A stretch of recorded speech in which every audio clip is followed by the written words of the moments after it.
আর এই মুহূর্তে তো আর কিছু বলার ভাষাই নেই, যা দেখে আমার চোখের পানি নিজেই চলে আসছে। তখনও বিস্ময় কাটেনি, অবাক চোখে উদযাপন করছেন প্রতিটি মুহূর্ত।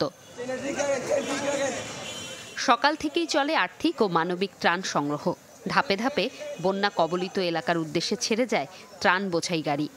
আক্রান্ত এলাকাগুলোতে মূলত ত্রাণের কাজটি করছে, বিতরণের কাজটি করছে হচ্ছে স্থানীয় প্রশাসন, স্থানীয় ভলেন্টিয়ার এবং সেনাবাহিনী বা যে বাহিনীগুলো আছে তারা সহযোগিতা করছে। এই জাতীয় সংকটটা আমরা যতক্ষণ পর্যন্ত না পরিপূর্ণ নিরসন করতে পারবো ততক্ষণ পর্যন্ত যে আমাদের এই ত্রাণ সংগ্রহ এবং বিতরণ কর্মসূচি চলমান থাকবে।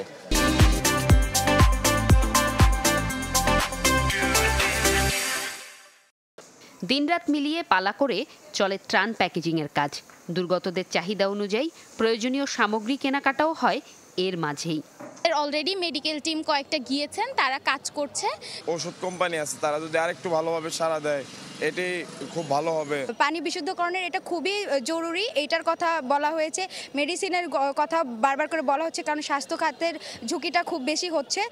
ঢাকা বিশ্ববিদ্যালয়ে আসা ত্রাণের একটি বড় অংশ পোশাক, যা সংরক্ষণ ও বন্টন ঘিরে তৈরি হয়েছে শঙ্কা। কমেছে শুকনো খাবার ও ঔষধের সরবরাহ। এক কাপড় পরে মানুষ চাইলেও 10 দিন থাকতে পারে, কিন্তু একটা খাবার না খেয়ে মানুষের 3 দিন থাকা তো সম্ভব না। সেই জায়গা থেকে আমরা খাবারটিকে প্রায়োরিটি দিচ্ছি। বন্যার পানি কিছুটা নেমে গেলে এই কাপড়গুলো যেভাবে ডিস্ট্রিবিউট করা যায় সেভাবে দিব। নতুন করে বন্যা কবলিত অঞ্চলগুলোতে ত্রাণ পৌঁছাতে কাজ করছেন শিক্ষার্থীরা। Sanitary napkin, tasty saline, coil, চিনি, গুড়, চিরা, মুড়ি, ফিটকিরি, পানি বিশুদ্ধকরণ ট্যাবলেট। এছাড়া দুর্গত এলাকায় স্থানীয় প্রশাসন ও অভিজ্ঞদের সহযোগিতায় ত্রাণ বিতরণের অনুরোধ করেন তারা। জুমাতুল বিদা, চ্যানেল 24, ঢাকা।